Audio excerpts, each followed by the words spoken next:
kita langsung nih beralih lagi ke konpres Megawati. Kita dengerin. Tadi gue bilang apa? Konpres. Ya konpres Megawati. Kita dengerin sampai mana pidatonya. Yuk. Mana nih? Lah kamu ngomong. Apa yang membuat kamu cukup? Ibu itu memberikan beras. Beras itulah yang paling utama bagi kami.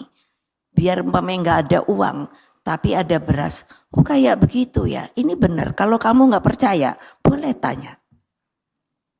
Apa itu? Kemanusiaan. Anak buah saya kalau ditanya, itu udah berapa puluh tahun pada ngikut segala, aku apa bilang, kok nggak bosan-bosan ya? Tapi saya tidak memberikan kemewahan, tapi saya memberikan ketentraman. Kalau kamu nggak kuat sama saya, nggak apa-apa, keluar.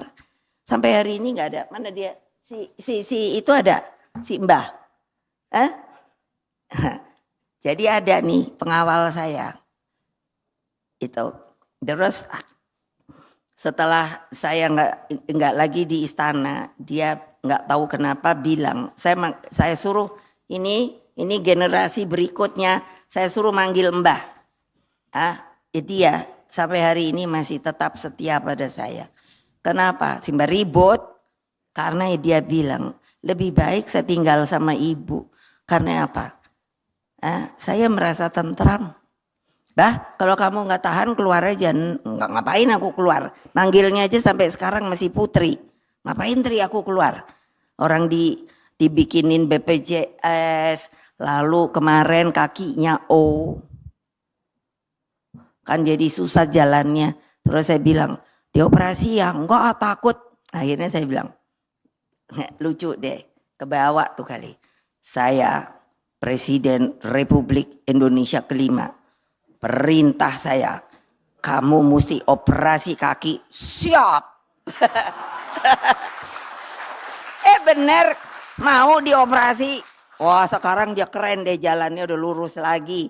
Tahu nggak itu yang saya ceritakan apa? Peri kemanusiaan yang ada mestinya di Republik Indonesia ini. Terima kasih. Wassalamualaikum warahmatullahi wabarakatuh. Merdeka! Merdeka! Merdeka! Kita pasti menang! Merdeka! Mau fotonya nggak, Anies? Merdeka! Apa? Udah. Pak Yansa mau foto Anies sama Rano nggak? Mana Pak? Mau foto Anies dan Rano nggak? Oh kita Detikers nih kebetulan kita udah on air tapi Pak Torik mau ngasih bocoran. Jadi Pak Anies jadi Pak? Pak Anies jadi emangnya? Kita jam berisik. Itu mesin matiin dong. Sumber ya Pak? Ada fotonya? Coba kita lihat. Mau kasih Pak Yansa. Coba kita lihat nanti ada bocoran nih ternyata ya. Bocoran apa? Anyway, kita udah live ini. Aduh, Anda nih gimana? Takut banget. Mas Torik. Aduh, ini aku pasangin. Ini guys, yang bener guys, ininya guys. Apa mana fotonya? Fotonya udah ada? Mas Anta. Oh, Mas Anta, kita udah terhubung. Ini udah live. Udah live Pak. Dari tadi, dari pas di situ. Aduh. Panjang klarifikasi ini. Ketuaan lagi. Ketahuan. Benerin dong, lu suka ini. Oh iya ketahuan. Oke, next kita akan terkait dengan yang baru saja selesai. Itu ada speech dari Ibu Megawati gitu ya, terkait dengan pengumuman dari PDIP sendiri siapa saja nama yang diusung untuk Pilkada 2024 ini. Ini kita sudah bersama Mas Torik dari Detik News. Kita sapa dulu, selamat datang kembali Mas Torik. Halo. Baik, sehat. Udah live dari tadi kita. Udah macem-macem ya. Udah ngasih bocoran foto. Udah macem-macem baru disapa lagi, nggak apa-apa biar lebih resmi gitu. Mas, dari statementnya Ibu Mega selama berapa jam tadi beliau berorasi? Waduh, nggak ngitungin kan, saya udah suruh masuk ke sini tadi. Belum, orang udah selesai juga. Apa yang di highlight gitu? Kan yang ditunggu-tunggu kan pengumuman nama ini. Kok belum sampai sekarang? Katanya cuma ada 3. Sudah ada pengumuman tadi. Iya, tapi kan yang nama yang ditunggu-tunggu ini belum keluar. Siapa yang nunggu? Saya sih enggak. Gitu ya. Aku nungguin. Oh, ada Mas Hanta. Halo Mas Hanta. Halo, Mas Torik, Afif, Mai. Yes. Siap. Mas Hanta. Ini Siap. barusan pertanyaan yang saya ajukan kepada Mas Torik, mohon minta tolong dibantu dijawab ya. Mas Hanta aja udah. Udah bisa Mas Torik aja. Kalah jam Saya terbang ini, Pak. saya sebagai pundit. Pundit lagi. Gimana? Ya tadi ini kita kan baru aja selesai nih ya Ibu Megawati memberikan speech-nya atau pidato beliau begitu kan. Tapi nama yang ditunggu-tunggu untuk diumumkan ini belum keluar nih Mas. Sejauh ini seperti apa melihat peta politik dari PDIP sendiri? Ya, PD Perjuangan sepertinya arahnya pilihannya banyak, tetapi tidak terlalu kalkulasi politiknya tidak banyak untuk potensi kemenangan. Pasti PD Perjuangan Maya akan mempertimbangkan 3 hal. Satu, pertimbangan elektoral, potensi kemenangan itu tidak bisa dipungkiri meskipun ada faktor ideologi dan sebagainya. Yang kedua adalah terkait dengan kemungkinan bisa berlayar segera. Jadi nama Anies Baswedan menurut saya adalah nama yang paling kuat potensi akan diumumkan oleh Ibu Mega sebentar lagi. Meskipun ada nama A yang lain, yaitu Pak Ahok dan sebagainya. Tapi nampaknya yang beredar hari ini di mana Pak Anies akan berpasangan dengan Karno, kemungkinan akan terjadi dan ini akan menjadi lawan tanding Ridwan Kamil Suswono yang serius, sangat kuat bahkan. Dan pasangan ini menurut saya, mengapa kalau dilanjutkan pertanyaannya, mengapa PD Perjuangan mengusung Anies, seperti saya katakan tadi, satu, pertimbangan elektoral, potensi kemenangan. Yang kedua, karena Anies dan PDIP ini memiliki persamaan nasib, posisi politik, memiliki lawan politik tepatnya yang sama. The Jadi enemy mereka- of your enemy is my friend gitu Mas ya. Betul, mereka dipertemukan ada Kim Plus yang terkonsolidasi, Mas Torik. Di Siap. belakangnya ada Jokowi dan Prabowo. Nah, itu yang memperkuat. Ditambah keduanya juga terangkai dalam kerjasama simbiosis politik mutualisme. Saling Ya. membutuhkan, saling menguntungkan. Anies butuh boarding pass, dia punya elektabilitas. PD Perjuangan butuh figur yang memiliki elektabilitas. Jadi kombinasi elektabilitas dan boarding pass itu tepat untuk dikombinasikan. Nah, di titik inilah saya kira PD Perjuangan dan Anies Baswedan kemungkinan akan bersama-sama bertarung di Pilkada Jakarta. Siap. Nah, ini menarik emang Mas tadi event yang kita ikuti informasinya kan akan diumumkan tadi ya. Tapi ternyata Ya. belum ada pengumuman nama Pak Anies. Tapi kita sudah mendapatkan visual itu sebenarnya Pak Anies sudah ada di DPP PDIP Mas. Sudah Ya. duduk bareng sama Mas Rano. Ya, Kabarnya sih tapi ada info lain yang mengatakan kalau kabarnya wakilnya goyang lagi nih barangnya nih. Nah, kalau Mas Aniesnya, Keluar Mas barang Aniesnya itu. nggak goyang ya? Mas A-nya Aniesnya nggak. A yang pertama nggak goyang, A-nya tetap A yang itu, tapi katanya wakilnya goyang, kabarnya demikian. Nah, Ya. tapi kalau Mas Hanta melihat apa yang kira-kira bisa menunda kemungkinan diumumkan oleh PDIP ini, apakah memang eskalasi terbaru kah? Mungkin yang didapat infonya Mas. Ya, pasti seperti saya katakan tadi, PD Perjuangan mengkalkulasi potensi kemenangan. Jadi memang nama-nama yang potensial itu kan untuk di Jakarta, Mas Torik, ada Rano Karno, ada Anies, Ahok. Hendi ya, Hendrar Hendi. Priadi juga masuk, bisa jadi Azwar Anas, termasuk Pak Ahok sendiri.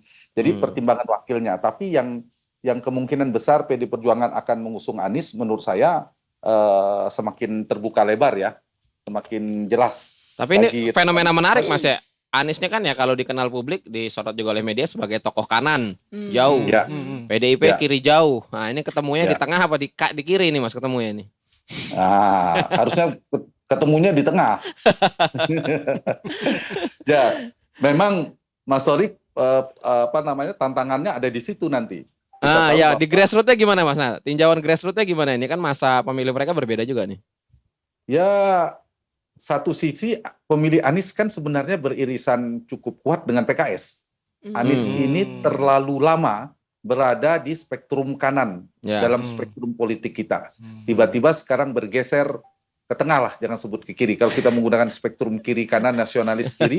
Nah, karena itu Anies dan kemungkinan akan berkurang potensi pemilih Islamisnya. Tetapi itu dikompensasi dengan kehadiran datangnya pemilih nasionalis yang berbasis pada PD Perjuangan. Atau secara ringannya begini, pemilih PKS yang tadinya solid ke Anies Baswedan ada kemungkinan pergi. Kenapa? Karena pertimbangan pemilih PKS ini kan dikenal cukup militan, dia solid mengenal ya. istilah kiadah dan anggota jamaahnya dan sami'na wa ta'na. Nah, kemungkinan akan bergeser. Tapi di saat yang sama Mas Torik, ada kemungkinan berdatangan pemilih berbasis nasionalis tadi dalam spektrum politik kita ke Anies Baswedan. Tinggal yang dianalisa, yang perlu diuji, diukur dan perkembangan 1-2 bulan ke depan lebih banyak datang atau lebih banyak pergi. Dulu kan begitu juga analisanya ketika Gibran menjadi cawapres, berpotensi yang pergi dari Prabowo, tapi juga ada yang datang dari Jawa Tengah karena pergi di Jakarta dan Jawa Barat. Nah, di titik ini menurut saya perkawinan politik antara Anies dan PD Perjuangan ini menarik karena belum tentu menurut saya negatif, karena bisa jadi ini momentum bagi Anies. Kalau kita bicara Pilkada Jakarta dalam konteks jangka pendek yang kerap dijadikan sebagai eskalator politik untuk Pilpres 2009, ini momentum bagi Anies untuk bergeser ke tengah. Karena untuk menjadi Presiden Republik Indonesia itu harus berada di tengah. Dulu Prabowo di 2014-2019 bermain dengan narasi isu kanan ya. kalah. Anies Baswedan juga kalah. Prabowo ketika di tengah menang. Jadi ini sebenarnya ada kabar baik dalam konteks jangka panjang buat Anies untuk Pilpres. Meskipun kabar buruk buat Ganjar Pranowo. Karena Anies sudah bersama PD Perjuangan. Kabar buruk buat Pak Ahok di Jakarta. Jadi biasanya setiap peristiwa politik itu ada yang mendapatkan keuntungan, ada yang kekurangan, mendapatkan kerugian gitu, kira-kira. Oke, Mas Hanta mungkin bisa elaborasi lagi. Tadi Pak Anies berada di tengah begitu kan. Apakah ini artinya beliau tidak menjadi kader PDIP tapi tetap akan diusung oleh PDIP? Dugaan saya di situ titik tengahnya, karena kalau kita ingin mengupas sedikit, sebenarnya ada karakter yang sama sehingga sulit dipersamakan antara Anies Baswedan dan PD Perjuangan atau Ibu Mega, yaitu soal tadi soal habitat politik mereka ya yang berseberangan. Tapi sisi karakternya juga sama di PD Perjuangan. Siapa yang ingin diusung oleh PDI, Mai, itu harus adalah kader biasanya. Atau kalaupun tidak kader, dia harus siap menjadi petugas partai, dia harus mengikuti aturan dari PD Perjuangan, dari Ibu Mega sebagai pemilik hak prerogatif DPD Perjuangan, veto playernya, orang penentu, figur sentral. Tapi di saat yang sama, kita tahu bahwa Anies Baswedan kerap menjalankan politik sebaliknya. Dia ingin independen, berjarak dengan partai, dan seterusnya. Dan biasanya tidak mau diatur oleh partai. Kita lihat dulu PKB, Nasdem dan sebagainya, wakilnya itu ditentukan oleh Anies. Serahkan Anies, kata Nasdem. Kita serahkan kepada Pak Anies. Tapi di PD Perjuangan sebaliknya, wakil ditentukan oleh Ibu Mega. Nah, di titik inilah sebenarnya bisa terjadi Mas Aniesnya yang mengalah. Anies mengikuti ritme Ibu Mega, tidak harus menjadi kader sebenarnya. Mengikuti aturan dan seterusnya. Ini ada celah bagi Mas Anies ketika ada putusan MK, di mana PDIP bisa masuk sendiri, kemudian Mas Anies bisa berlabuh bersama PD Perjuangan, bergeser ke tengah, menunjukkan komitmen tentang Pancasila dan kebinekaan dan seterusnya, karena dulu pernah berseberangan. Nah, ini saya kira bisa jadi momentum ya bagi Anies Baswedan menurut saya. Di sisi yang lain kita tahu bahwa rekam jejak kompetisi keduanya kan kerap berseberangan ya. Di Pilkada Jakarta 2017 misalnya kita tahu isunya sangat kencang dan penerimaan pendukung Pak Ahok di Jakarta bagaimana terhadap Anies Baswedan, ceruk pemilihnya juga berbeda. Tapi saya punya keyakinan karena kesamaan lawan politik, kesamaan nasib politik barangkali dalam tanda petik, mungkin ada normalisasi nanti di ceruk pemilihnya. Tinggal diuji nanti semakin banyak atau semakin berkurang. Tapi dugaan saya akan menjadi lawan tanding yang tidak hanya berat, tapi sangat berat buat Ridwan Kamil. Dan untuk wakilnya Pak, apakah kan sejauh ini yang santer nih buat Mas Torik juga, kan duetnya Anies sama Rano Karno gitu. Atau tadi kan Pak Torik juga bilang kalau mungkin ada yang goyang begitu Pak. Kira-kira yang cocok siapa kalau memang Anies nanti yang maju sebagai gubernur? Mas Torik ya? Mas Hanta aja yang jawab lah, saya belum punya lembaga survei soalnya ini. Tapi kalau dari teorinya saya sering ngobrol sama teman-teman surveyor, mungkin yang berpengaruh di kursi satunya itu Mas ya? Ya betul. Pasti Porsi duanya faktor paling keberapa? gubernur itu pasti lebih determinan. Betul sekali, Mas Torik. Siap. Nah, jadi tapi kalau kemudian wakil itu begini, tidak mendegradasi, dia tidak mendowngrading juga sudah baik. Tidak mendowngrade elektabilitas si gubernur juga sudah bagus. Nah, tetapi kalau berpasangan dengan Rano Karno itu berpotensi mengupgrade, meningkatkan, Sidul ya, Anies Sidul. ya mendongkrak karena Betawi kan basis pemilihnya juga cukup kuat dan Putra sebagainya. Jakarta gitu ya. Iya, jadi kalau Rano Karno tambah berbahaya buat Ridwan Kamil. Semakin menjadi kombinasi yang kokoh, yang kuat. Meskipun Pak Ahok juga, tapi kan problemnya kalau Pak Ahok kan Aturan. salin aturan nggak mau jadi wakil mungkin Ya, kan. betul. Kalau Iya. Rano Karno mungkin mau kemungkinan. Jadi saya kira posisi wakil ini sangat membantu, akan sangat memberikan dampak positif kalau Rano Karno. Ditambah satu lagi sebenarnya kekuatan dua bergabungnya Anies dan PD Perjuangan ini, Mas Torik, menurut saya karena apa ya? Diperlukannya kebutuhan untuk menyatukan kekuatan besar. Tanda petik kekuatan oposisi. Oke. PD Perjuangan ini adalah kekuatan politik formal yang beroposisi saat ini. Partai satu-satunya yang jelas. Di sisi yang lain, Anies Baswedan adalah salah satu tokoh yang merepresentasikan tokoh oposisi itu. Nah, kalau dia bergabung, dia terkonsolidasi. Jadi kalau ada Kim Plus yang sedang terkonsolidasi dengan Kim Plusnya, maka kekuatan oposisi yang kemudian juga terbelah nanti di pemilih di Jakarta, maka itu juga kekuatan oposisinya yang kontra Jokowi, kontra Prabowo, kontra Kim Plus juga terkonsolidasi. Di Jakarta, di Banten, mungkin di Jawa Barat, juga di Jawa Tengah, dan juga Jawa Timur. Jadi di Jawa ini semuanya terbelah. Oh, begitu, efek nanti. dominonya sampai begitu Mas ya, bisa ya ini. Ya, karena pilkada kita ini kan dilakukan hanya berapa bulan dari Pilpres. Betul, Peta betul. Iya, masih hangat orangnya. politik pilkadanya, cita rasa peta koalisi Pilpres. Masih berbau-bau Pilpres ini semuanya. Meskipun Kim Plus ya, yang plusnya itu 01, Partai 01, Anies Gus Imin, Gus itu Caimin, ya. pindah ke Kim Plus. Tapi yang Partai 03-nya, pasarnya PD Perjuangan dan kawan-kawan itu mengusung Anies Baswedan. Menarik. Tapi di beberapa menarik, Jawa juga agak berbeda sedikit gitu. Nah, siap. Karena sudah disinggung Mas Hanta nih, kita geser ke daerah dikit, Mas. Ini Banten akhirnya Airin maju berpasangan dengan Ketua PDIP Banten melawan Andra Soni yang berpasangan dengan Dimyati, Gerindra PKS di sana.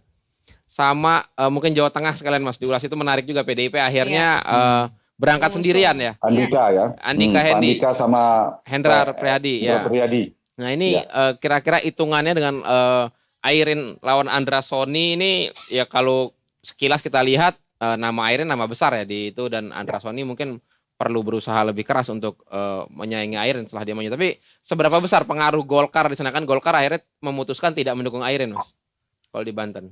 Ya, pertama di kontestasi pilkada, Mas Torik, itu pasti yang paling berpengaruh variabel utamanya adalah Figur. variabel kandidat. Karena yang dipilih adalah calon ya, paslon. Baru kedua mungkin variabel mesin partai. Yang ketiga baru figur-figur yang ada di belakang yang mendukung. Jadi sekuat apapun Golkar, tetapi tetap Airinnya, Andra Soninya yang lebih menentukan determinannya. Di data survei kami Poltering Indonesia pada hari ini memang Airin cukup kuat. Bukan cukup kuat, sangat kuat. Sangat kuat, ya. Kekuatannya 2 kali sampai 3 kali lipat dari Andra Soni per hari ini, kalaupun head to head. Jadi lebih bahkan. Karena itu PR besarnya bagi Andra Soni untuk mengimbangi adalah selain menggerakkan kekuatan mesin partainya, jadi akan ada fenomena split ticket voting, di mana tidak linearnya antara pemilih partai dengan pemilih di pilkada nanti. Pemilihnya partai kalau simetris kan pemilih Kim Plus itu harusnya ke Andra Soni semua. Tapi berdasarkan data survei ternyata lebih banyak ke Airin. Bu Airin. Nah, jadi menurut saya kemungkinan Airin sangat kuat di sana. Itu menjadi tantangannya. Nah, memang agak berbeda. Jadi Mas Hanta, ya, oke. Bisa? Ya. Tadi suaranya agak putus-putus, Mas. Sorry. Oh ya. Iya. Jadi poinnya, Maya, Afif, dan Mas Torik, kabar baiknya setelah putusan MK itu saya mencatat ada 3 ya, sebelum masuk ke nama tadi. Yang kabar baik buat siapa? Menguntungkan siapa? Para kandidat yang potensial, elektabilitasnya bagus, tapi tidak memiliki boarding pass. Seperti siapa? Anies Baswedan di Jakarta, Airin di Banten, dan beberapa nama yang lainnya. Itu satu. Yang kedua, ini juga kabar baik buat partai yang tadinya tereliminasi, teralienasi, menyendiri, disingkirkan sendiri ya, tidak cukup. Dia tersendiri, yaitu PD Perjuangan. Hari ini PD Perjuangan bisa sendiri. Nah, itu kabar baik sekali dan ini menjadi pesan elektoral yang sama. Yang ketiga, kabar baik buat kita para pemilih. Kenapa? Karena mendapatkan menu kompetisi yang lebih variatif, berkualitas. Kalau ibarat menu prasmanan, variatif makannya kan enak tuh, menunya macam-macam. Banyak pilihan ya, Pak. Iya, pilihan. Iya, banyak pilihan. Jadi menutup potensi melawan kota kosong. Betul. Nah, yang paling penting ini kabar baik buat demokrasi. Karena esensi demokrasi itu kan ada kompetisi. Jadi bukan hanya lawan kota kosong, bukan hanya lawan calon boneka. Dengan putusan MK yang kemarin sudah tidak ada isu lagi, sudah jelas menyatu semuanya, maka kita akan melihat demokrasi kita berjalan dengan kompetitif. Maka dengan itu kita kembali ke Banten, yang bisa kita simpulkan adalah Andra Soni yang didukung dan koalisi yang gemoy, besar, yang gemuk sekali, itu akan berhadapan dengan elektabilitas Airin yang gemoy. Jadi Airin punya elektabilitas yang gemoy, Andra Soni punya koalisi partai gemoy. Tinggal diuji nanti seperti apa. Meskipun jangan lupa elektabilitas figur jauh lebih determinan. Di Jakarta sama. Ridwan Kamil lumayan tinggi tapi masih agak berjarak dengan Anies Baswedan.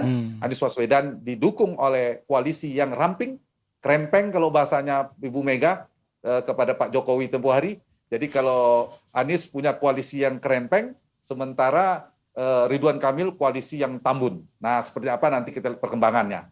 Begitu juga di Jawa Tengah. Kalau di Jawa Tengah agak beda nanti koalisinya, karena PD Perjuangan cukup kuat di Jawa Tengah. Koalisinya agak berimbang. Kalau misalnya PD Perjuangan bersama PKB, kabarnya akan misalnya PKB bisa lompat pisah dengan Kim Plus di Jawa Timur dan di Jawa Tengah, mungkin petanya agak berubah. Tapi secara figur relatif kompetitif. Kim Plus arahnya ke Ahmad Lutfi, berpasangan dengan Taj Yassin setelah Kaisang tidak bisa maju, akan berlawanan dengan dari PD Perjuangan Andika Perkasa. Pak Andika.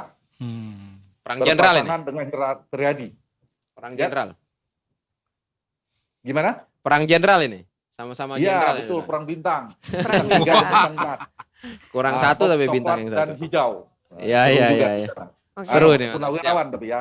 Oke, Nah, kemudian, Mas Hanta mungkin terakhir, Mas Hanta sebelum kita closing untuk segmen kali ini, mungkin bisa diberikan informasi lagi kepada kita mungkin mengenai potensi elektabilitas dari Anies versus RK seperti apa. Mungkin ini kita agak menyampingkan poros ketiga gitu ya, karena belum ada calon lagi gitu, nama yang muncul setelah calon independen tersebut yang masih proses juga begitu kan. Nah, mungkin boleh Mas Hanta sedikit. iya, bukan menyampingkan, kemungkinan hanya dua poros ini. Kota kosong kan tidak lagi, calon independen, kalaupun ada non partai perseorangan ada potensi tapi berat sekali. Kalaupun ada, dengan segala hormat kepada Pak calon perseorangan, sulit karena elektabilitasnya sangat rendah sekali. Jadi secara real yang akan bertarung Ridwan Kamil, Suswono versus Anies Baswedan. Kita nggak tahu wakilnya, Rono Karno atau siapa. Nah, dua ini saya kira punya kekuatan masing-masing. Misalnya dari sisi Anies Baswedan, dia punya potensi elektabilitas figurnya, tingkat keterpilihannya relatif lebih tinggi karena faktor incumbentsi. Beliau ada petahana incumbent sehingga punya basis suara yang relatif di atas sampai 56%. Itu satu. Yang kedua, punya basis pemilih tambahan nasionalis dari PD Perjuangan yang tadinya Anies selalu berbasis pada tengah, di kanan. Kita ngelihat dari perspektif positifnya, ya itu ada potensi untuk mendapatkan ceruk baru, captive market baru, kira-kira gitu. Yang ketiga, Anies juga ada potensi karena bergeser ke spektrum tengah, dia akan mendapatkan limpahan baru secara elektoral sebelum ke Ridwan Kamil. Tetapi juga menurut saya satu lagi terkonsolidasinya kekuatan oposisi. Jadi tidak hanya di partai, tidak hanya di elit, tapi kekuatan oposisi itu kan bisa dibaca dari para pemilih juga. Nah, itu kekuatan Anies. Meskipun punya komplikasi politik, tantangannya. Satu, potensi benturan ideologi yang berseberangan. Jadi Anies dan PD Perjuangan kan lama dan rekam jejaknya berkompetisi. Itu satu yang harus didamaikan. Bagaimana pendukung Pak Ahok yang selama ini sangat tidak bersahabat tanda petik secara politik dengan Anies Baswedan, tidak cocok dan seterusnya. Nah, itu menjadi tantangannya. Kemudian yang kedua, bagaimana ceruk yang pergi dan datang pemilihnya itu lebih banyak datang atau lebih banyak perginya. Itu tantangannya, di mana pemilih Islamis yang berbasis PKS kemungkinan sebagian akan pergi karena mengikuti titah partainya, mengikuti putusan atau perintah dari partainya. Karena itu biasanya tegak lurus pemilih PKS. Itu tantangan bagi Anies. Yang ketiga, menurut saya juga Anies memiliki komplikasi terkait dengan lawan politiknya tidak ringan dalam konteks kekuasaan di belakangnya. Karena kita tahu Ridwan Kamil didukung oleh dua figur kuat, namanya Joko Widodo yang sekarang sedang menjadi presiden, yang kedua adalah Prabowo Subianto, yaitu presiden terpilih. Nah, dari sisi Ridwan Kamil, tentu kekuatan pertama adalah kita bicara Kim Plus-nya, partai yang sangat gemuk, super gemoy, sangat besar sekali. Nah, kalau mesin partai ini bisa bekerja efektif, bisa memberikan topangan luberan suara, menggeser, memigrasi basis partai masing-masing, maka Anies akan mendapatkan keuntungan elektoral. Ridwan Kamil mendapatkan keuntungan elektoral. Yang kedua, Ridwan Kamil secara personal juga memiliki kekuatan. Dia bukan orang baru, karena dia gubernur Jawa Barat. Jawa Barat itu berbatasan dengan Jakarta, ada Depok, ada Bekasi dan sebagainya, sentuhannya langsung dengan Jakarta. Karena itu secara figur juga dia dipersepsikan gubernur yang relatif baik kinerjanya, itu bisa dikapitalisasi. Dan yang ketiga, menurut saya Ridwan Kamil memiliki kekuatan dari pemilih sama dengan Anies sebenarnya, pemilih-pemilih milenial, Gen Z dan sebagainya yang dia juga aktif di media sosial dengan berbagai macam terobosannya sebagai arsitek latar belakangnya, itu bisa menjadi daya tarik. Meskipun nanti komplikasinya juga ada. Beliau misalnya isu-isu termasuk sepak bola kan sudah mulai diangkat. Kita tahu kan antara Jawa Barat, Bandung dengan Jakarta kan seringkali berhadapan kan. ya. Tidak hanya di politik tapi juga di sepak bola dan seterusnya. Nah, jadi komplikasi Ridwan Kamil adalah terkait dengan yang saya sebutkan tadi. Dia berhadapan dengan figur kuat namanya Anies Baswedan. Tapi apapun kesimpulannya, Mai, kita akan mendapatkan tontonan pilkada yang seru lah Bang ya Mas ya. Yang berkualitas. Bayangin kalau lawan kota kosong, Mas Torik, Afif, kalau hanya lawan kota kosong atau lawan calon independen, males kan kita nonton. Iya, betul. Kalau sekarang Seru. Keduanya masih memiliki peluang menang yang sama. Oke. Jadi seru lah gitu. Baik. Ada satu faktor lagi, faktor mitos Mas Santa. Ya. Bahwa petahana selalu kalah di DKI. Ya, kalau itu betul. Bisa jadi kalau petahana Wow. kalah, berarti Mas Torik memprediksi Ridwan Kamil menang. Bisa jadi. Oh, aduh, makin panas aja Kita klasiko tunggu nih. survei poltreking di tengah-tengah ini.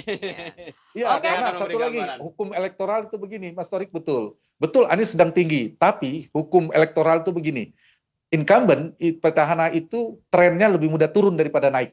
Semakin mendekati pemilihan. Penantang itu lebih mudah naik ketimbang turun. Karena itu terjadi pada Ahok dan Anies pada 2017. Sekarang juga saya prediksi sama. Ridwan Kamil lebih mudah naik daripada Anies Baswedan. Itu hukum elektoral. Oh, siap, menarik. Siap. Baik. Nah, tapi naik dan turunnya ke cross nggak? Itu saja. Ya, nanti kita nantikan Di bulan sama-sama November. seperti apa ya.